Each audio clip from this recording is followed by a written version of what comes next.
Mes amis, bonjour, nous revoici avec Mizar pour la visite des monuments occultes de Paris. Alors Mizar, où est-ce qu'on est aujourd'hui? On est sur la place de la Nation, juste à côté du Triomphe de République et devant les deux grandes colonnes que vous avez là-bas. Donc concrètement, on vous ramène dans un des lieux les plus occultes, les plus lucifériens de tout Paris, voire du monde entier. Nous voici devant la statue, le Triomphe de la République. Juste derrière, on peut apercevoir deux statues surplombées par les rois de France. On y reconnaît Saint-Louis et Philippe Auguste.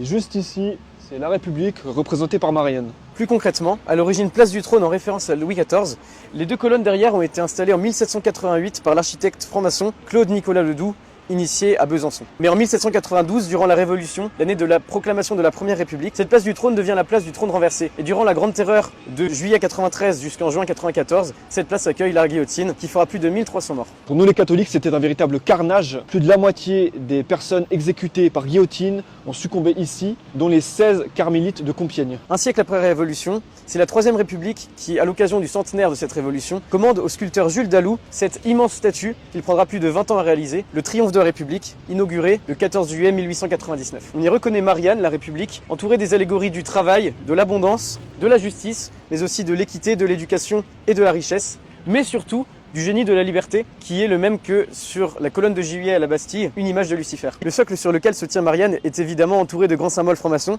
tels qu'ici la ruche, symbole de fraternité, le rameau d'olivier, symbole de prospérité, mais aussi le bonnet phrygien et le fil à plomb de l'égalité. Tout ce char guidé par Lucifer, nous retrouvons trois symboles broyés, celui de l'histoire sous la forme d'une colonne brisée, celui de la monarchie sous la forme d'une couronne, et celui de l'empire sous la forme d'un aiglon, les trois écrasés par Lucifer. Mais le détail le plus intriguant, décrit dans aucun des textes qui nous parlent de cette statue, se trouve juste derrière moi, une grande tête de Bacchus, avatar de Satan, qui tire en réalité ce char plutôt que les lions qui n'y sont pas attachés. Vous remarquerez qu'il y a un grand absent dans les symboles écrasés par la République, c'est évidemment l'Église catholique. Mais en réalité, au début du XXe siècle, se trouvait autour de cette statue dans le jardin de Marianne, une grande fontaine dans laquelle se trouvaient des crocodiles, symbole des ennemis de la République, à savoir le Dieu des chrétiens et son Église. Mais la question légitime qu'on peut se poser, c'est où Lucifer mène-t-il le char de Marianne à travers Paris? En réalité, elle est orientée droit vers la Bastille et l'axe historique de Paris jusqu'à la Défense, sur lequel s'étale plein de symboles initiatiques de la franc-maçonnerie. C'est encore une fois le symbole même de la consécration de la ville de Paris et de la République à Lucifer. Si cette statue a été érigée sur un lieu de massacre, c'est justement pour mettre en exergue que c'est sur le cadavre des chrétiens que la République et que la France veut désormais régner.